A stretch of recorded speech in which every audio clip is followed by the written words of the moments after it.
महाराष्ट्रात अख्ख्या भारताला ज्यांचं भूषण आहे, त्यांचं कार्य आहे, ज्यांचं रात्रीचं दिवस बाबाजींच्या कार्यासाठी फक्त अखंड जीवन फक्त सद्गुरूंचं कार्य करायचं आहे, असे आदरणीय वंदनीय पूजनीय बाबाजींचे उत्तराधिकारी स्वामी जगद्गुरू शांतिगिरी महाराजांचं टाळ्याच्या गजरात आपल्याला स्वागत करायचं आहे। लक्षात राहू द्या की आज आम्ही ऐकायचो जगद्गुरू शंकराचार्य, बरोबर आहे का नाही?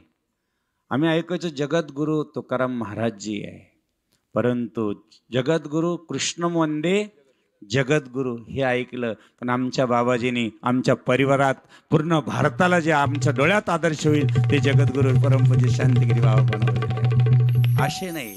काय सांगावं तुम्हाला, ज्यावेळेस आम्ही आखाड्यात बसलो, आमचे हरिगिरी महाराज सगळे संत बाबाजी आले आणि आल्यानंतर आम्ही सहज निर्णय घेतला, नाही म्हणे मला गोशाळा पाहायची आहे, किती तळमळ आहे, मला गुरुकुल बघायचं आहे, मला सर्व हे सगळ्या। म्हणलं बाबा आयुष्यभर तुम्ही खूप कष्ट केले, काशीला आश्रम झाला, पंढरपूरला झाला, नवे 10 दिशेमध्ये सद्गुरू जनार्दन स्वामींचं नाव तुम्ही नेलं, म्हणून 10 दिशेला तुम्ही जगद्गुरू हे मान्य जगाला झालंच पाहिजे। ते बाबाजींच्या कृपा आशीर्वादानं आमच्या सगळ्या आखाड्यानं मान्य